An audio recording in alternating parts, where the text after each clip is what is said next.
We've been called many things throughout our denominational history as the Christian Church, disciples of Christ. We've been called disciples. We've been called a people of the parentheses. We've been called simply Christians. Where on earth did such a long name come from? Well, it's a combination of sorts. In the late 1700s, a man named Barton Stone abandoned his pursuit of law and instead answered the call to ministry. Swept up in the American frontier movement and the religious revivals of the time, Stone began to shift away from the rigidness of denominational creeds and doctrine and lean into each individual's right and ability to seek religious truth. Finding his Presbyterian roots restrictive, Stone and 5 other ministers broke from the denomination and started a new path. They were known simply as Christian churches. Not too long after Stone, the Campbell family began their immigration from Ireland to America. Thomas Campbell was assigned by a Presbyterian synod to preach in southwest Pennsylvania. However, he was quickly rebuked for his more inclusive stance regarding who was welcome at communion. This disagreement would lead to Campbell's break from the Presbyterian Church, helping organize the Christian Association of Washington, adopting the motto, "Where the Scriptures speak, we speak. Where the Scriptures are silent, we are silent." Thomas' son, Alexander, would also follow in his father's ministerial footsteps. Together, the Campbells set out upon the American frontier, seeking each individual Christian's ability to practice and interpret their faith, while hoping to restore or return to the ways of the primitive church.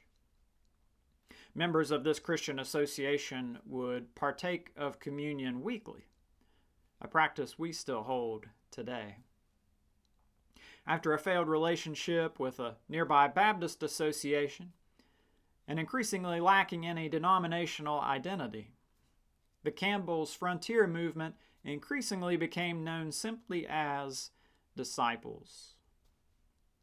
In the early 1830s, Stone's Christians and Campbell's disciples began to recognize increasing similarities among their congregations.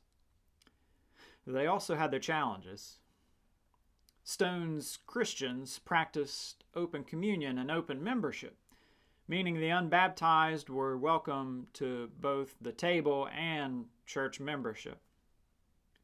The Campbells struggled on this point because while the Bible didn't forbid this, it didn't instruct it either.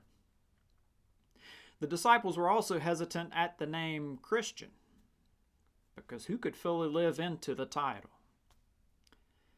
Despite their differences, the two groups merged on Sunday, January the 1st, 1832, during a meeting in Lexington, Kentucky.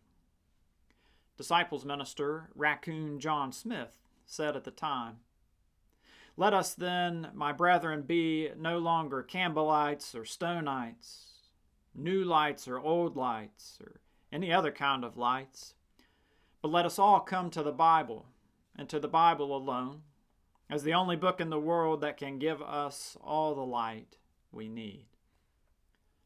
Barton Stone then urged the congregations to let the unity of Christians be our polar star. While the proclamation would take some time to become the practice, in that moment, the Christians and the disciples became the Christian Church, disciples of Christ, the denomination of which we are a part.